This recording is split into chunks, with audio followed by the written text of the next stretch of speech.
Car parking में कोई नहीं था। तभी एक लड़की अपनी कार लेने के लिए पार्किंग में आई। जिस तरह से रोशनी चीख रही थी, उसने उसकी आवाज सुन ली थी। स्टोर रूम के पास पहुंचकर उसने धीरे से पूछा, कौन है अंदर? रोशनी ने जैसे ही बाहर से कोई आवाज सुनी, वो खुशी से बोली, मैं रोशनी मेहरा हूं। किसी ने मुझे स्टोर रूम में बंद कर दिया है। क्या आप प्लीज दरवाजा खोल सकती हो? वो लड़की जानती थी कि रोशनी कौन है। वो स्टोर रूम का दरवाजा खोलने के लिए आगे बढ़ी, लेकिन तभी कोई पिलर के पीछे से बाहर आया।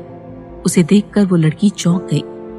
रोशनी को लगा था कि आखिर अब वो बाहर निकल पाएगी, लेकिन अभी तक उसे किसी ने खोला नहीं था। थोड़ी देर इंतजार करने के बाद वो फिर से चिल्लाई, तुम कहाँ हो? जो भी कोई बाहर है, प्लीज मेरी मदद करो, कोई तो मदद करो। टाइम बीतता जा रहा था, अंधेरा होने लगा था, लेकिन उसकी मदद के लिए कोई नहीं आया। जब वो चिल्लाते चिल्लाते थक गई तो दरवाजे के सहारे जमीन पर बैठ गई। तभी उसे लगा जैसे दरवाजे के पास कोई है। रोशनी आश्चर्य से खड़ी हुई जब उसने देखा कि दरवाजा खोलने वाला और कोई नहीं बल्कि करण है। वो रोते हुए उसे गले लगाने के लिए आगे बढ़ी। करण, तुम मुझे बचाने के लिए आए? जैसे ही करण ने देखा कि वो उसे गले लगाने के लिए आगे बढ़ी है, उसने उसे धक्का देकर जमीन पर गिरा दिया। रोशनी ने उसे दर्द भरी आंखों से देखा। करण को गुस्से में आग बबूला देखकर रोशनी बुरी तरह से डर गई थी। कहीं वो काफी देर से बाहर तो नहीं खड़ा था? जो लड़की दरवाजा खोलने आ रही थी, कहीं उसे करण ने डरा कर भगा तो नहीं दिया? रोशनी दर्द में थी। दर्द से ज्यादा उसके दिल में नफरत बढ़ती जा रही थी। वो करण से पूछना चाहती थी कि क्या वो इतनी देर से बाहर खड़ा होकर उसे दर्द में तड़पते हुए सुन रहा था, लेकिन वो कुछ नहीं बोल पाई। करण उसे ऐसे देख रहा था जैसे वो उसकी दुश्मन हो। मैं ये सब किसके लिए कर रही हूँ? इतने सालों के बाद भी मैं तुम्हारे लायक बनने की कोशिश कर रही हूँ ताकि तुम मुझे पसंद कर सको। मेरी फीलिंग्स, मेरा बिहेवियर, मेरी खूबसूरती क्या है जो तुम्हारे लायक नहीं? तुम्हें उसकी वजह से मुझे इग्नोर करने की क्या जरूरत है? करण के चेहरे के एक्सप्रेशन बिल्कुल नहीं बदले। उसका गुस्सा और बढ़ गया। और क्या? रोशनी की आंखों से आंसू बह रहे थे। करण, क्या तुमने नहीं कहा था कि तुम्हारे और उसके बीच कुछ नहीं हो सकता? मैं तुम्हारी मंगेतर हूं। हम एक कपल हैं। मुझे समझ नहीं आता तुम ऐसा क्यों कर रहे हो। मैं तुम्हें इतना प्यार करती हूँ और वो लड़की तुमसे बिल्कुल भी प्यार नहीं करती, बिल्कुल भी नहीं। वो एक बिच से ज्यादा और कुछ नहीं है। करण गुस्से में उसकी तरफ बढ़ा और बोला, अगर वो नहीं तो तुम भी नहीं। रोशनी का दिल बुरी तरह से टूट गया। वो रोती हुई बोली, क्यों? मुझ में क्या खराबी है? करण ने उससे पूछा, आज जो कुछ भी हुआ वो तुम्हारा आइडिया था, या तुम्हारी माँ का, या तुम्हारे भाई का? रोशनी ये सुनकर शॉक थी। उसे समझ नहीं आया कि करण ऐसे क्यों पूछ रहा है। तुम्हें लगता है कि तुमने मेरी जान बचाई है और इसीलिए मैं तुम्हारे साथ कुछ नहीं कर सकता? करण ने कहा, चलो मैं तुम्हारी कही हुई बात दोहराता हूँ। तुमने थोड़ी देर पहले कहा था, अगर मैं तुम्हें बर्बाद नहीं कर सकता तो मैं तुम्हारे परिवार को बर्बाद कर दूंगा। रोशनी को लगा कि वो मजाक कर रहा है। ऐसा नहीं हो सकता, उनका मेरे ऊपर कोई एहसान नहीं है, उसने कड़क आवाज में कहा। रोशनी ये सुनकर डर गई और बोली, इसमें मेरी माँ और भाई की कोई गलती नहीं है, ये सब मैंने किया। फिर तो बात ही खत्म हो गई। इतना कहकर करण वहां से चला गया। रोशनी के कानों में अभी भी करण की आवाज गूंज रही थी।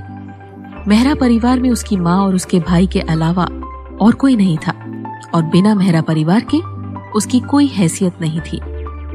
करण ने भले ही संजना का नाम भी ना लिया हो, लेकिन वो उसी को बचाने के लिए सब कुछ कर रहा था। अगर उसने अब कुछ करने की कोशिश की तो वो उसे छोड़ेगा नहीं। वो जलन के मारे सांस भी नहीं ले पा रही थी। वो करण के जाने के बाद भी वहीं खड़ी रह गई। संजना टैक्सी लेकर वहां से चली तो गई, लेकिन वो सीधे घर नहीं गई, बल्कि रास्ते में एक बारबेक्यू शॉप पर रुकी। वहां उसने अपने लिए खाना और वाइन ऑर्डर किया। उसकी आंखें लाल थी और वो बहुत उदास थी, लेकिन फिर भी वो खुश रहने की कोशिश कर रही थी। उसने यही फैसला किया कि चाहे जो हो जाए, वो अपना आत्मविश्वास टूटने नहीं देगी। खाना खाकर वो घर के लिए निकल गई। घर पहुंचकर उसने देखा कि जो ग्लास उसने गुस्से में तोड़ा था उसके टुकड़े फर्श पर से साफ कर दिए गए थे। बस करण कहीं नजर नहीं आ रहा था। वो कहाँ गया होगा? उसने करण को फोन मिलाया। उसका दिल जोर से धड़क रहा था। वो कुछ दिनों से एक घर में रहते हुए भी अपनी जिंदगी अलग अलग जी रहे थे। ऐसे में उसे फोन करके ये पूछना कि तुम कहाँ हो, कुछ अजीब नहीं लगेगा? संजना को फोन रखने का मन हुआ, लेकिन तब तक करण ने फोन उठा लिया था। फोन उठाने के बाद उसने कुछ नहीं कहा। फोन पर उसकी सांसों की आवाज सुनकर वो खुद भी कुछ बोल नहीं पाई। उनके बीच एक आकर्षक खिंचाव था जो दोनों को एक दूसरे के करीब खींच रहा था। कुछ पलों के बाद संजना ने अपने इमोशंस कंट्रोल करते हुए कहा, तुम कहीं बाहर हो? जब करण ने उसका ध्यान रखा तो उसे भी इंसानियत के नाते उसकी खबर रखनी चाहिए। इसका और कोई मतलब नहीं था। करण सड़क के किनारे कार पार्क करके अपनी कार में बैठा था। उसकी आंखें बेजान सी थी। जब उसने संजना की आवाज सुनी तो उसने बस इतना कहा, हाँ। संजना को समझ नहीं आया कि वो और क्या कहे, इसीलिए वो चुप रही। थोड़ी देर चुप रहने के बाद जैसे ही वो कुछ पूछने वाली थी, करण ने कहा, अगर कोई बात नहीं करनी तो मैं फोन रख रहा हूं। संजना उसका जवाब सुनकर दंग रह गई। उसने कहा, ठीक है। करण ने बाय किए बगैर फोन रख दिया। संजना को उसका बिहेवियर कुछ अजीब सा लगा था। उसका दिल कह रहा था कि वो किसी बात से नाराज है। थोड़ी देर पहले तो सब कुछ ठीक था, है ना? संजना ने सोचा, वो क्यों इतनी चिंता कर रही है? वो ठीक हो या ना हो, उसे इस बात से क्या मतलब? वैसे भी वो उसकी कोई नहीं है। करण ने फोन काटकर सीट पर फेंक दिया और गाड़ी स्टार्ट करके जाने लगा। थोड़ी देर में उसका फोन वापस बजा। करण ने कार को साइड में रोककर फोन उठाया। दूसरी तरफ से युग की आवाज सुनाई दी, तुम क्या कर रहे हो? इतना टाइम क्यों लगाया फोन उठाने में? क्यों, क्या हुआ? तुमने मुझे सिग्नल जैमर का पता लगाने के लिए कहा था ना? मैंने पता लगा लिया है। तुम जानना चाहोगे ये किसका काम था? रोशनी का। करण का जवाब सुनकर युग दंग रह गया और बोला, तुमको पहले से पता था? तो क्या तुमने मुझे इसीलिए पता लगाने को कहा था ताकि तुम उसे सबक सिखा सको? करण ने कोई जवाब नहीं दिया, बस पूछा, तुम इस वक्त कहाँ हो? पब में, टॉप फ्लोर के VIP सूट में। मैं वहां आ रहा हूं। इतना कहकर करण ने फोन रख दिया।